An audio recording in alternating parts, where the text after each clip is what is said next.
I call on the representative of Indonesia.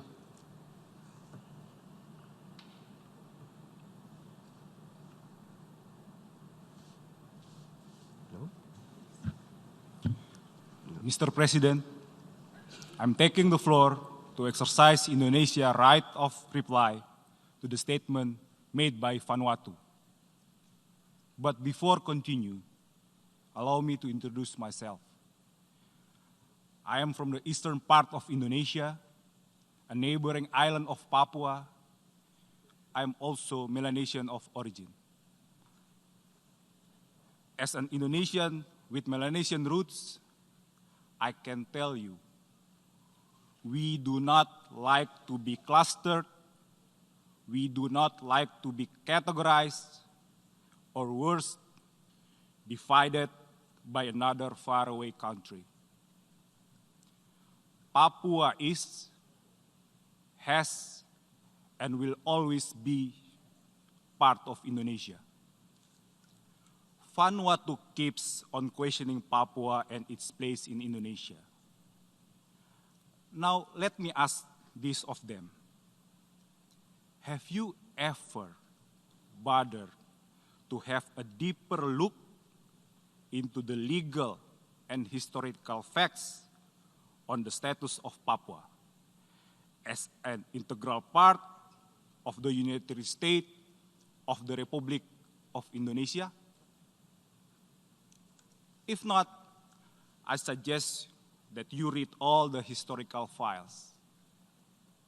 But if the answer is yes, I invite you once again to read all the facts until you have clear picture of the status of Papua. Correct and appropriate understanding of the legal and historical facts is crucial so that Vanuatu does not repeat the same mistakes over and over again. Let me again remind our friend with a simple legal fact. Papua has since the very beginning, since the declaration of Indonesian independence, been a part of the unitary state of the Republic of Indonesia. It is a done deal. This was further reaffirmed by the UN General Assembly in 1969 through Resolution 2504. We cannot help but wonder how on earth that in this age of globalization, there is still a country which devotes its foreign policy to instill enmity and division on another country. Mr. President, allow me to stress several points. First, I would like to remind our friend the Charter teaches us principles and values that must be respected by all countries without exception. It is the obligation of every country to respect sovereignty and territorial integrity of other countries. Indonesia fails to understand that there is one country which continue to show its support for separatist group, which caused the loss of lives of innocent civilians. I call such action a state-sponsored separatism. And I would like to ask a very simple question. Can this ever be justified under international law and particularly under the UN Charter? The answer is big no. As for Indonesia, our foreign policy is clear. We will always respect the sovereignty and the territorial integrity of other countries, and not to meddle in other countries' affairs.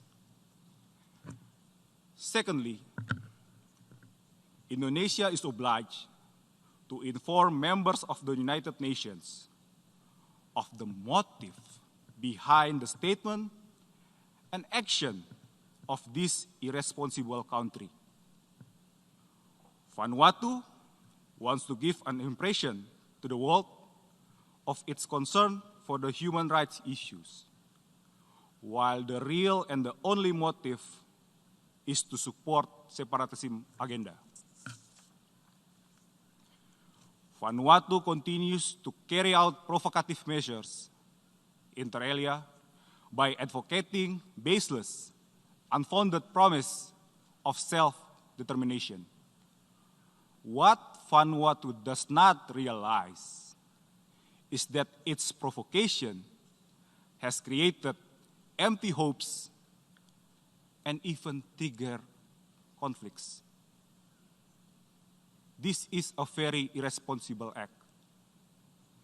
Your provocation, Vanuatu, has resulted in infrastructure damage which belong to everyday Indonesian people. Hundreds of homes burned down, public facilities destroyed. Worst of all, life of innocent civilians also perish. Mr. President, no country has a perfect human rights record.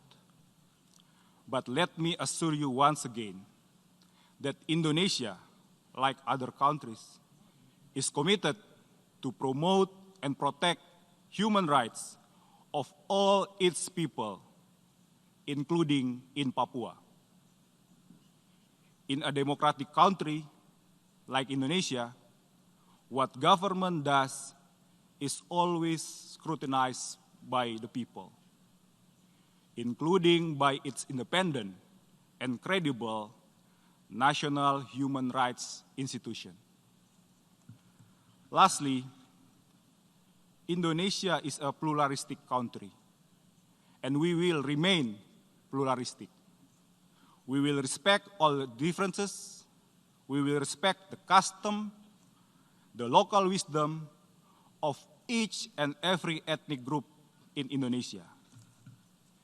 These ethnicities make up one Indonesia. I am Melanesia, I am Indonesia. Kita semua bersaudara. Thank you.